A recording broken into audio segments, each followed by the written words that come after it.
नमस्कार दोस्तों, राधे राधे। स्वागत है आपका मेरे इस चैनल माँ धर्म गंगा में। आज हम प्रदोष व्रत की कथा सुनेंगे। हिंदू धर्म में प्रदोष व्रत का बहुत विशेष महत्व है। यह व्रत प्रत्येक माह के त्रयोदशी तिथि के दिन रखा जाता है। इस समय फाल्गुन मास चल रहा है और फाल्गुन मास का दूसरा और आखिरी प्रदोष व्रत 22 मार्च को रखा जाएगा। प्रदोष व्रत शिव जी को समर्पित है। मान्यता है कि जो भक्त प्रदोष व्रत रखते हैं उन्हें भगवान शिव की विशेष कृपा प्राप्त होती है। प्रदोष व्रत के दिन भगवान शिव और माता पार्वती की पूजा करने से जातक को विशेष लाभ मिलता है और उनकी सभी मनोकामनाएं पूर्ण हो जाती हैं।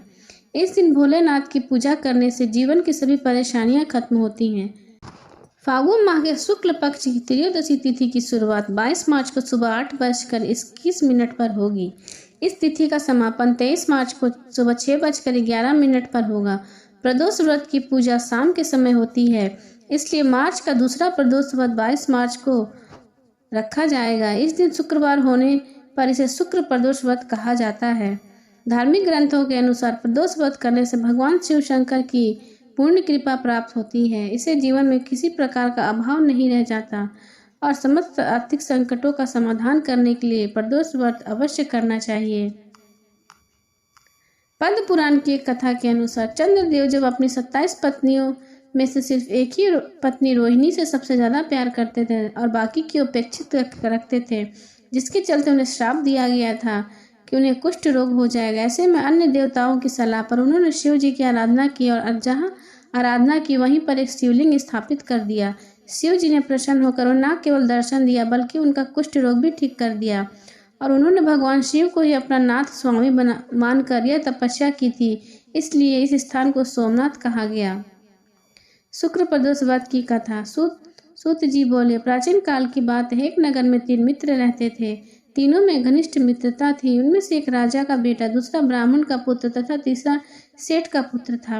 राजकुमार व ब्राह्मण पुत्र का विवाह हो चुका था। सेठ के पुत्र का विवाह के बाद गौना नहीं हुआ था। एक दिन तीनों मित्र आपस में स्त्रियों की चर्चा कर रहे थे। ब्राह्मण पुत्र नारियों की प्रशंसा करते हुए कहा, नारीहीन घर में तो भूतों का डेरा होता है। सेठ पुत्र ने यह वचन सुनकर अपनी पत्नी को लाने का निश्चय किया। सेठ पुत्र अपने घर गया और अपने माता पिता को अपना निश्चय बताया। उन्होंने बेटे से कहा, शुक्र देवता डूबे हुए इन दोनों बहु बेटियों को उनके घर से विदा कराना शुभ नहीं होता। शुक्रदेव के को याद तुमने अपनी पत्नी को विदा कर लाना। सेठ के पुत्र ने अपनी जिद से नहीं माना और अपनी पत्नी को लाने ससुराल पहुंचा। सास ससुर को उसके इरादे का पता चला। उन्होंने उसको समझाने की बहुत कोशिश की, किंतु वह नहीं माना। अंत उन्हें विवश होकर अपनी कन्या को विदा करना पड़ा। ससुराल से विदा होकर पति पत्नी नगर से बाहर निकले ही थे कि उनकी बैलगाड़ी का पहिया टूट गया और बैल की एक टांग टूट गई। पत्नी को काफी चोट आई। सेठ पुत्र आगे चलने का प्रयत्न जारी रखा। तभी डाकुओं से भेंट हो गई और वे धन धान लूट कर सब ले गए। सेठ का पुत्र पत्नी सहित रोता पीटता हुआ घर पहुंचा। जाते ही उसे सांप ने डस लिया। उसके पिता ने वैद्यों को बुलाया। उन्होंने देखने के बाद घोषणा की कि आपका पुत्र 3 दिन में मर जाएगा। उसी समय इस घटना का पता ब्राह्मण पुत्र को लगा। उसने सेठ से कहा कि आप अपने लड़के की पत्नी सहित बहू को घर वापस भेज दो। यह सारी बाधाएं इसी कारण से आई हैं। आपका पुत्र सुकास्त्र में पत्नी को विदा कर लाया है। यदि यह वहां पहुंच जाएगा तो बच जाएगा। सेठ को ब्राह्मण पुत्र की बात जच गई और उसने अपने पुत्र वधू और पुत्र को वापस लौटा दिया। वहां पहुंचते ही सेठ के पुत्र की हालत ठीक होने लगी।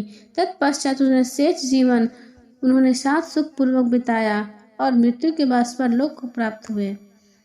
शुक्र प्रदोष व्रत की अन्य कथा। प्राचीन काल में गरीब पुजारी हुआ करता था। उस पुजारी की मृत्यु के बाद उसकी विधवा पत्नी अपने भरण पोषण के लिए पुत्र के साथ भीख मांगने लगी। एक दिन उसकी मुलाकात विदर्भ देश के राजकुमार से हुई, जो कि अपने पिता की मृत्यु के बाद दर दर भटकने लगा।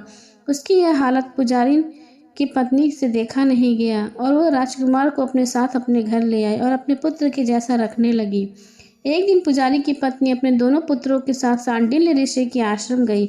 वहां उस ऋषि ने शिव जी के प्रदोष व्रत की कथा एवं विधि सुनी तथा घर जाकर वह अपने घर पर प्रदोष व्रत करने लगी। एक बार दोनों बालक वन में घूम रहे थे। उनमें से पुजारी का बेटा तो घर लौट आया, परंतु राजकुमार वन में ही रह गया। उस राजकुमार ने गंधर्व कन्याओं को क्रीड़ा करते हुए देखा तो उनसे बात करने लगा। उस समय कन्या का नाम अंशुमती था। उस दिन वह राजकुमार घर देरी से लौटा। राजकुमार दूसरे दिन फिर उसी जगह पहुंचा जहां अंशुमति अपने माता पिता से बात कर रही थी।